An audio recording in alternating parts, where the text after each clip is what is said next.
About 4 months ago, I got the Epson WF-3640 all-in-one unit.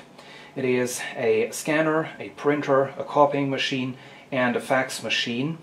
All nice and relatively compact. Lots and lots of features and functions. I have demonstrated that in another video that I will link in the description.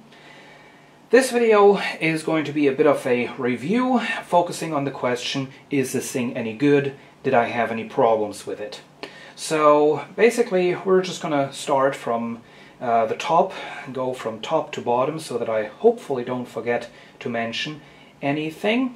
I have used this quite a bit. I've done lots and lots of scanning with this, and I've emptied almost one entire drawer of paper. The small ink cartridges that came with the unit are just about empty, so I guess I have had plenty of opportunity to make some experiences with this. So, all the way at the top we have the automatic document feed unit, and I was kind of afraid that this was going to be unreliable, that you'd have to scan a stack of documents, you know, twice or maybe even 3 times until the unit gets it right. Fortunately, nothing along those lines. This works very reliably, and even with paper that really wasn't in the best condition, that was wrinkled and had holes punched into it and whatever, this thing pulled it in no trouble. So, very happy with that. It does work. Of course, underneath of the automatic document feed we have the usual scanner. And I have used this too, and it does of course work. I mean, there isn't a whole lot that could possibly go wrong there. Still, the one thing that I don't like is, and I'm not sure if you can even see that, you could probably hear it, when you open the cover, the paper feed on the back of the unit opens up along with it. So that's something that I don't like, is obviously you have to close that up again, because otherwise you'll get dust and dirt falling into there. Moving on, we have this panel right here, and if you don't use this as a fax machine and you're only doing your basic sort of scanning and printing, you're never even going to use any of this. It is of course touchscreen operated, and what I found is that quite a few times it's actually it's asking too much. You know, you do something rather basic and the screen pops up and asks you to press OK. And I mean, it's, well, I guess you could discuss whether or not it is a good thing to do that, but you know, if I stick a paper into the paper feed in the back, I get a message on the front that I stuck a paper into the back. Press OK. But overall the interface is quite nice. Down below, of course, we have the printer, this thing right there. That's where the paper comes out, obviously. The printer, of course, does work. It does work well. Let's briefly talk about the quality of prints. Something that I have noticed when printing documents, well, for one thing, it is extremely, extremely, extremely fast. However, another thing that I have noticed is there is one big trade-off to the speed of this, and that is the accuracy. I have tried to kind of document this by printing this table. If I zoom up on that, I'm not sure. It unfortunately didn't really come out that well, but you might be able to see that in those circles that I've marked, the line is not entirely straight. There is a bit of a step in the line. You can actually see it really well in that circle, and sometimes that's actually quite extreme, so that you really have a step where the upper part of the line just doesn't even connect to the lower part of the line anymore.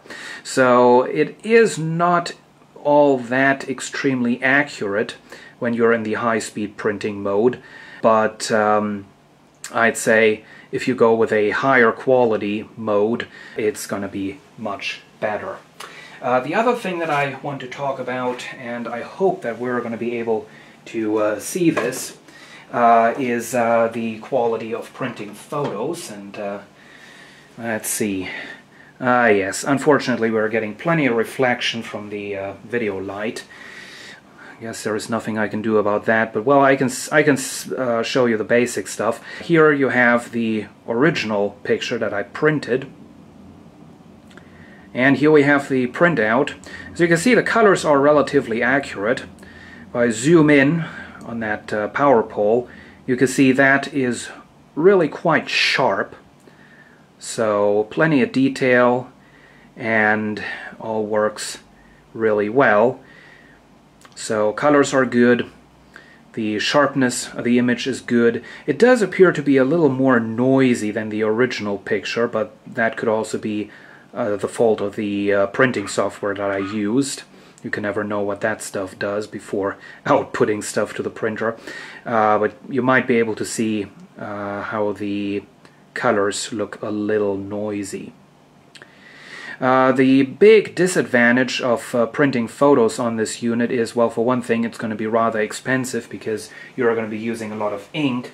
The other disadvantage is the speed. It gets extremely slow. This is an A4 format paper, and printing this photo in high quality mode with all the correct adjustments for glossy photo paper, etc. This printout took around 5 minutes, so that's pretty extreme, I think. When printing photos, one thing that I did have a bit of trouble with was obviously I was feeding the glossy photo paper in using the paper feed in the back. Now, the printer is going to recognize the paper in the paper feed on the back, and it is going to even give you a message where you have to press OK that there is a piece of paper, as I already said. However, you may think that from that point on everything was going to be automatic, but it's not. When printing photos, what I have to do is I actually have to go into the printer options on the computer and manually select the feed on the back. So even if it says in the selection, it'll as a default say automatic selection of the paper feed, but it is not going to automatically switch to the feeder in the back even if there is a piece of paper in there. So that's something that you definitely have to know, because otherwise the printer is just going to spit out the paper that you put into the back, and then it's going to print the photo onto a regular piece of paper that it pulls in from the drawers. So that's that. That's the printer. Down below, of course, we do have the drawers, and as you can see, the lower one is relatively empty at this point. So that's it. I hope this video was helpful. Thank you for watching, and see you again soon.